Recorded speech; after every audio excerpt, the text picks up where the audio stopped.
നമസ്കാരം. രുചിയുടെ ലോകത്തിലേക്ക് എല്ലാവർക്കും ഒരിക്കൽ കൂടെ സ്വാഗതം. അപ്പോൾ നമ്മുടെ വീട്ടിലിപ്പോൾ ഗസ്റ്റ് വരുമ്പോഴോ അല്ലെങ്കിൽ ഒരു വിശേഷ ദിവസങ്ങളൊക്കെ ഉണ്ടാകുമ്പോഴോ മെയിൻ കോഴ്സായിട്ട് വല്ല റൈസ് ഉണ്ടാക്കണം എന്ന് വിചാരിക്കുമ്പോൾ ആദ്യം നമ്മളെ മനസ്സിലേക്ക് എന്താ കടന്നു വരിക? ഒരു ബിരിയാണി ഉണ്ടാക്കിയാലോ എന്നായിരിക്കും. അപ്പോൾ ഇന്ന് നമ്മളും ഒരു ബിരിയാണി ആയിട്ടാണ് വന്നിരിക്കുന്നത്. ഇന്നത്തെ ബിരിയാണി നമ്മൾ കല്ലുമ്മക്കായ വെച്ചാണ് ഉണ്ടാക്കുന്നത്. നമ്മുടെ ചാനലിൽ ഇതിനു മുമ്പ് ഒരുപാട് വെറൈറ്റി ആയിട്ടുള്ള ബിരിയാണികളുടെ റെസിപ്പീസ് ചെയ്തിട്ടുണ്ട്. അപ്പോൾ അത് കാണാത്തവരുണ്ടെങ്കിൽ കണ്ടു നോക്കുക. അപ്പോൾ ഇന്നത്തെ നമ്മളെ ഈ ഒരു കല്ലുമ്മക്കായ വെച്ചുള്ള ബിരിയാണി എങ്ങനെയാണ് ഉണ്ടാക്കുന്നതെന്നും അതിന് വേണ്ട ഇൻഗ്രീഡിയൻസ് എന്താണ് എല്ലാം ഒന്ന് കണ്ടുവരാം.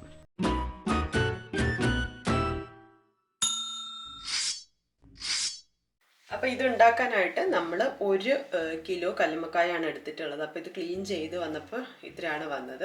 അപ്പോൾ ഇത് നമ്മൾ ഫ്രൈ ചെയ്തെടുത്തിട്ടാണ് ബിരിയാണി ഉണ്ടാക്കുന്നത്. അപ്പോൾ അതിന് വേണ്ടി ആദ്യം കുറച്ച് മസാലകളൊക്കെ ഇതിൽ ചേർത്ത് ഒന്ന് മാരിനേറ്റ് ചെയ്തിട്ട് വെക്കാം. ഇതിലേക്ക് ആദ്യം ആവശ്യമായിട്ടുള്ള ഉപ്പിട്ട് കൊടുക്കാം.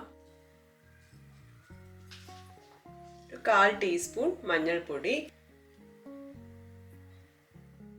1/2 ടീസ്പൂൺ മുളക് പൊടി, 1/2 ടീസ്പൂൺ കുരുമുളക് പൊടി. ഇനി ഇത് നന്നായിട്ടൊന്ന് മിക്സ് ചെയ്ത് കൊടുക്കാം.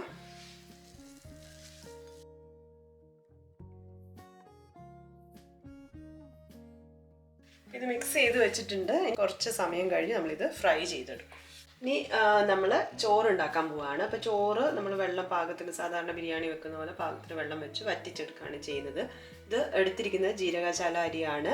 നമ്മൾ 2 കപ്പ് എടുത്തിട്ടുണ്ട്. നല്ലപോലെ ചൂടുവെള്ളത്തിലെല്ലാം കഴുകി, ചൂടുവെള്ളത്തിൽ കുറച്ച് സമയം ഇട്ടൊന്നും വെക്കുന്നില്ല, കഴുകി എടുക്കുകയാണ് ചെയ്തത്. എന്നിട്ട് വെള്ളമെല്ലാം പോക്കി ഇതാ ഇങ്ങനെ വെച്ചിട്ടുണ്ട്. ഇനി നമുക്ക് ചോറുണ്ടാക്കാം. ആദ്യം റൈസ് ഉണ്ടാക്കാനായിട്ട് നമ്മൾ പാത്രം വെച്ചു. ഇനി ആദ്യം അതിലേക്ക് ഓയിൽ ഒഴിച്ചു കൊടുക്കുകയാണ്. ഞാൻ ഓയിലും അതുപോലെ തന്നെ നെയ്യും കൂടെ മിക്സ് ചെയ്തിട്ടാണ് റൈസിൽ ഉപയോഗിക്കുന്നത്. അപ്പോൾ നിങ്ങൾക്ക് നെയ്യ് മാത്രമാണെങ്കിൽ അങ്ങനെ വേണമെങ്കിൽ അങ്ങനെ ഉപയോഗിക്കാം. RKG ഉപയോഗിക്കുന്നവരുണ്ട്. അതൊക്കെ നമ്മുടെ ഒരു ഇഷ്ടത്തിന് ഉപയോഗിക്കാം. ഇനി നമുക്ക് കുറച്ച് നെയ്യ് കൂടെ ഒഴിച്ചു കൊടുക്കാം. ഒരു 2 ടേബിൾ സ്പൂണോളം നെയ്യ് ഒഴിച്ചിട്ടുണ്ട്. ഇനി ഇതിലേക്ക് നമ്മൾ കഴുകി വൃത്തിയാക്കി വെച്ച റൈസ് ഇട്ട് കൊടുക്കുകയാണ്. ഇതൊന്ന് വറുത്തെടുക്കുകയാണ്. ഒരുപാട് വറുത്തെടുക്കണ്ട, കുറച്ചൊന്ന് നെയ്യൊക്കെ ഒന്ന് അരിയിൽ മൊത്തം ആവുന്നത് വരെ ജസ്റ്റ് ഒന്ന് വറുക്കാം. ഒന്ന് ചൂടായി വന്നാൽ മതി. അധികം വറുത്ത് കഴിയുമ്പോൾ അരി പൊട്ടിപ്പോവും. അപ്പോൾ ഒന്ന് ചൂടായി വന്നിട്ടുണ്ട്. ഇനി ഇതിലേക്ക് നമ്മൾ വെള്ളം ഒഴിച്ചു കൊടുക്കുകയാണ്. അപ്പോൾ 2 കപ്പ് അരിയാണെങ്കിൽ 3 കപ്പാണ് വെള്ളം എടുക്കുന്നത്. അതായത് 1 കപ്പിന് 1.5 കപ്പ്. ഇനി ഇതിനേക്ക് ആവശ്യമായിട്ടുള്ള ഉപ്പ് ചേർത്ത് കൊടുക്കുക. ഉപ്പ് എപ്പോഴും ചോറ് വെക്കുന്ന സമയത്ത് കുറച്ച് മുന്നിട്ട് നിൽക്കുന്നത് പോലെ വേണം. അതായത് വെള്ളത്തിൽ നമ്മൾ ടേസ്റ്റ് നോക്കുമ്പോൾ. അപ്പോൾ നമുക്ക് ഉപ്പിട്ട് കൊടുക്കാം. ഉപ്പിടാം.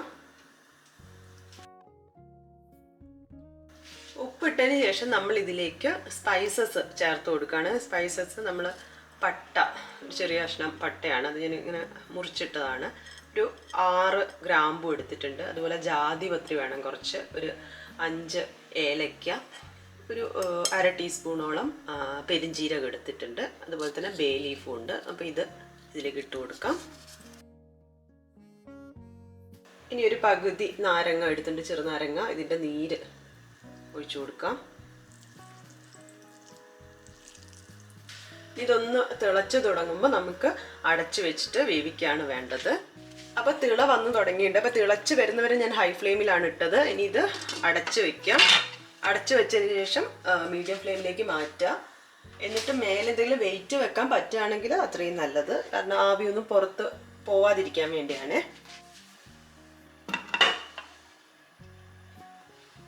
അപ്പോൾ ചോറാവുന്ന സമയം കൊണ്ട് നമുക്കിനി കല്ലുമ്മക്കായ് ഫ്രൈ ചെയ്തെടുക്കാം. ഞാൻ വെളിച്ചെണ്ണയിലാണ് ഫ്രൈ ചെയ്യുന്നത്. വെളിച്ചെണ്ണ ഒഴിച്ചു കൊടുക്കാം. വെളിച്ചെണ്ണ ചൂടായി വന്നിട്ടുണ്ട്. നമുക്ക് കല്ലുമ്മക്കായ് ഇതിലേക്ക് ഇട്ട് കൊടുക്കാം.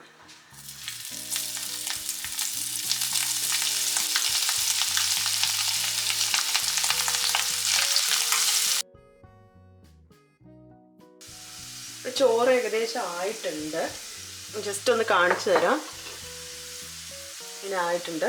അപ്പോൾ നമ്മളൊന്നിത് മറിച്ചിട്ട് കൊടുക്കുകയാണ്. ചോറൊന്നും കൂടെ മിക്സ് ചെയ്തിട്ട് വീണ്ടും അടച്ചു വെക്കുകയാണ് ചെയ്യുന്നത്. ഇപ്പം ഞാൻ സ്റ്റവ് ഓഫ് ചെയ്തിട്ടില്ല. എന്നിട്ട് പരത്തി നമുക്ക് അടച്ചിട്ട് കൊടുക്കാം. ബാക്കി ഈ ഒരു ചൂടിൽ നിന്നിട്ട് വെന്തോളും. കറക്റ്റായിട്ട് കിട്ടിയിട്ടുണ്ട്. ഓരോ അരിയും ഇങ്ങനെ വിട്ട് വിട്ട് തന്നെയാണ് നിൽക്കുന്നത്. ഇതിവിടെ നിൽക്കട്ടെ. അപ്പോൾ കല്ലുമ്മക്കായ ഫ്രൈ ആയി വന്നിട്ടുണ്ട്. ഇനി നമുക്കിത് എടുത്ത് മാറ്റാം.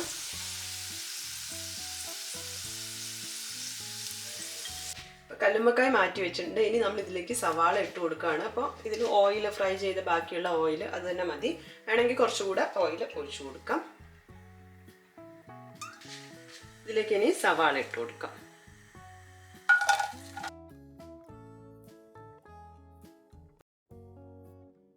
സവാള അരിഞ്ഞത് നമ്മൾ 4 സവാളയാണ് എടുത്തിട്ടുള്ളത്. അപ്പോൾ 4 സവാള നീളത്തിൽ അരിഞ്ഞത് അത് ഇട്ട് കൊടുക്കാം. ഈ ഒരു മസാലയ്ക്ക് ആവശ്യമായിട്ടുള്ള ഉപ്പ് ഇട്ട് കൊടുക്കുകയാണ്. നല്ലപോലെ ഒന്ന് വഴറ്റിയെടുക്കാം. ഇനി ഇതിലേക്ക് 2 പച്ചമുളക് കട്ട് ചെയ്ത് ഇട്ട് കൊടുക്കുകയാണ്. പച്ചമുളക് വേണമെങ്കിൽ പേസ്റ്റ് ആക്കിയിട്ട് ഇട്ട് കൊടുക്കാം. അപ്പം ഓൾറെഡി എൻ്റെ കയ്യിൽ വെളുത്തുള്ളി ഇഞ്ചി പേസ്റ്റ് ഉണ്ട്. അതുകൊണ്ട് ഞാൻ പച്ചമുളക് ഇങ്ങനെ കട്ട് ചെയ്തിട്ട് ഇടാമെന്ന് വിചാരിച്ചു. 1 ടേബിൾ സ്പൂൺ വെളുത്തുള്ളി ഇഞ്ചി പേസ്റ്റ്, 1/2 ടീസ്പൂൺ മഞ്ഞൾപ്പൊടി, 1 ടീസ്പൂൺ മുളക് പൊടി, 1 ടേബിൾ സ്പൂൺ മല്ലിപ്പൊടി, കുറച്ച് കറിവേപ്പിലയും കൂടി ഇടുന്നുണ്ട്. ഇനി ഒന്നും കൂടെ ഒന്ന് മിക്സ് ചെയ്തെടുക്കാം. ഇനി ഇതിലേക്ക് കുറച്ച് തക്കാളി ഇട്ട് കൊടുക്കുകയാണ്. ഞാൻ ഒരു വലിയ തക്കാളിയാണ് എടുത്തത്. തക്കാളി കൂടെ ഇട്ട് കൊടുക്കാം. ഇത് നല്ലപോലെ വഴറ്റിയെടുക്കണം. വെള്ളമൊക്കെ പോയി നന്നായിട്ട് വഴഞ്ഞു വരണം.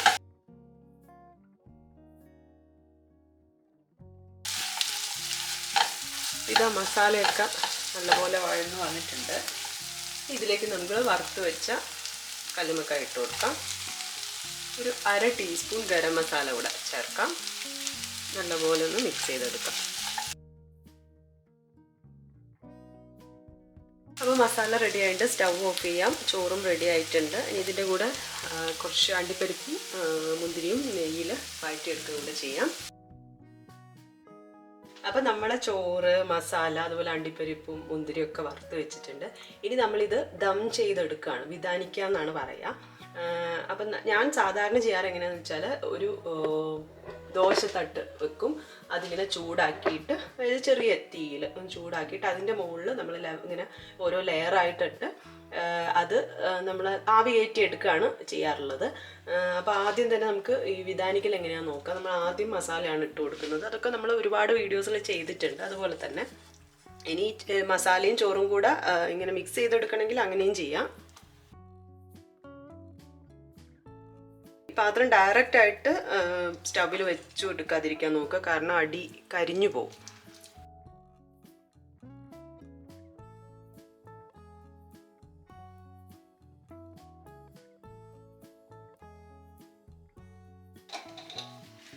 ഇങ്ങനെ ചോറ് കൂടി ഇട്ട് കൊടുത്തതിന് ശേഷം കുറച്ച് ഒരു പൊടി പറയില്ലേ, അതുപോലെ ഗരം മസാല ഒന്ന് ഇട്ട് കൊടുക്കാം. പിന്നെ അതുപോലെ തന്നെ കുറച്ച് മല്ലിയിലയും പുതിന ഇലയും ഇട്ട് കൊടുക്കുന്നുണ്ട്. ഇനി മുകളിലേക്ക് നമ്മൾ വറുത്ത് വെച്ച അണ്ടിപ്പരിപ്പും മുന്തിരിയും കൂടെ ഇട്ട് കൊടുക്കാം.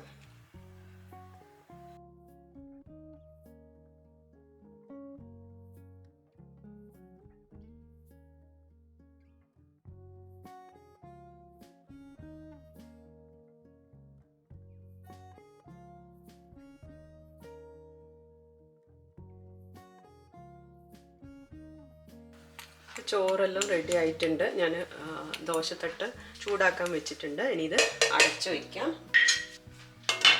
അടച്ചു വെച്ച് ഒന്ന് ആവി കയറി വന്നാൽ മതി. അപ്പോൾ നമുക്ക് ഓഫ് ചെയ്യാം. നമ്മളെ ബിരിയാണി റെഡി ആയിട്ടുണ്ട്. അങ്ങനെ നമ്മൾ കല്ലുമ്മക്കായ വെച്ച് ഒരു കിടിലം ബിരിയാണി ഉണ്ടാക്കിയിട്ടുണ്ട്. അടിപൊളി മസാല ഒക്കെയാണ്.